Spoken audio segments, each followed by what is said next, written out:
Good morning students. Today's class is the transportation of gases. So first we take the transportation of oxygen.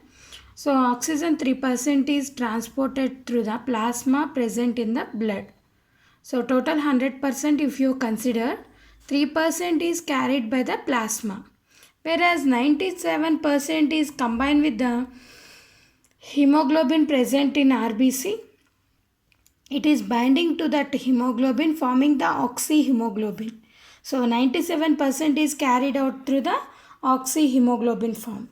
And each hemoglobin 4 polypeptide chains are present. Each peptide carrying 1 oxygen. That means 4 polypeptide chains, 4 oxygens they are carrying. If 4 polypeptides carry the 4 oxygen, then we are calling it is a saturated oxyhemoglobin. And here when saturated oxyhemoglobin is there, blood is dark red or purple thick red color it is present. So hemoglobin, oxygen is binding forming the oxyhemoglobin.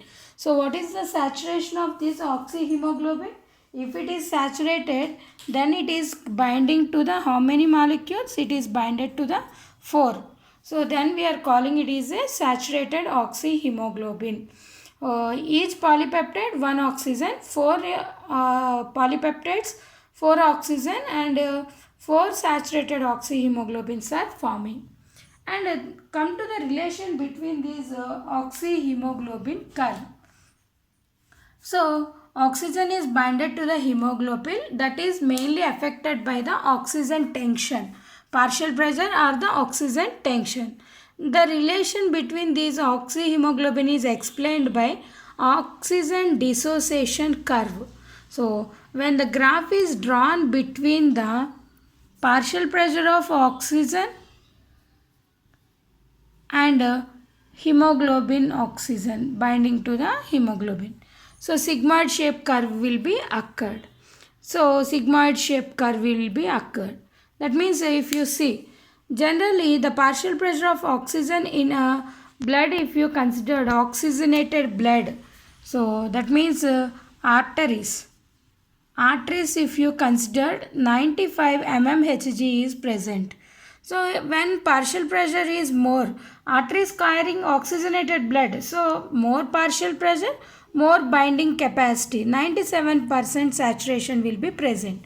When it reached to the tissue it is reaching, so partial pressure is becoming 40 mmHg.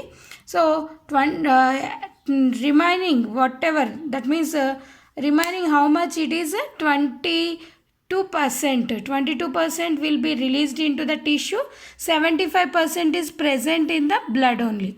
At the arteries more oxygen is present, more oxygen, more binding to the hemoglobin, 97% is binding, remaining 3% dissolved in the plasma. Whereas come to the tissue, only 40 mmHg of oxygen is present, 75% is present in the blood, 22% released into the tissue. If it is vigorous exercise condition, in exercise condition, muscles are utilizing more amount of oxygen. Then oxygen tension is decreasing. Here binding is also decreasing. It is coming to the 35. If oxygen partial pressure is 50, that means if you considered half 26.7 mmHg is present. Normally it is present 45. If you considered 50% of these, then 50% only saturation will be takes place. Then what you are observing here, partial pressure is increasing, binding capacity is increasing. అంతే కదమ్మా. So oxygen ఎక్కువ ఉంటే it is easily binded to the haemoglobin. If oxygen percentage is less it won't bind.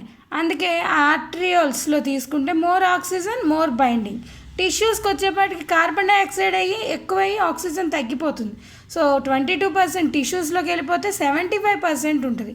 అందుకే after the death also 2 to 4 or 5 minutes persons body will be work. ఎందుకంటే ఈ 75% ఉంది కదా, it will utilized by the tissues. దాని తర్వాత tissues functioning అనేది stop అయిపోతుంది అనమాట. Now come to the what are the factors affecting these oxyhemoglobin. అల్వియోలైలో తీసుకుంటే పార్షియల్ ప్రెషర్ ఆఫ్ ఆక్సిజన్ ఎక్కువ ఉంటుంది, కార్బన్ డైఆక్సైడ్ తక్కువ, టెంపరేచర్ తక్కువ, H+ అయాన్స్ ఈ రెండు మెటబాలిజం వల్ల రిలీజ్ అవుతాయి. కాబట్టి alveoli doesn't undergo metabolism where it is takes place tissues.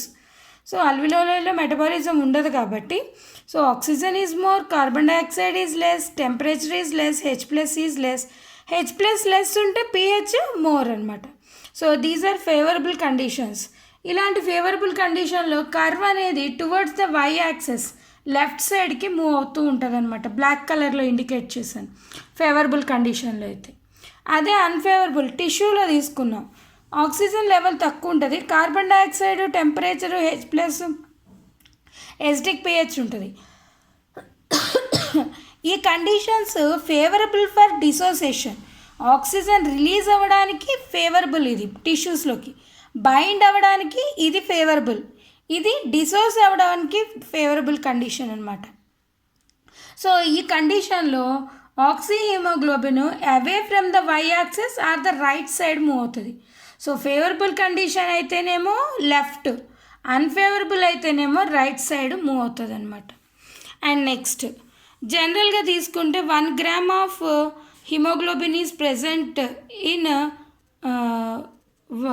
1 gram of haemoglobin carries 1.3 ml of ఆక్సిజన్. 1 gram of haemoglobin 1.34 ml of ఆక్సిజన్ని క్యారీ చేస్తుంది. మనకి అప్రాక్సిమేట్గా తీసుకుంటే 15 grams తీసుకుంటాం. 100 mlలో ఎంత ఉంటుందమ్మా? 15 grams ఉంటుంది.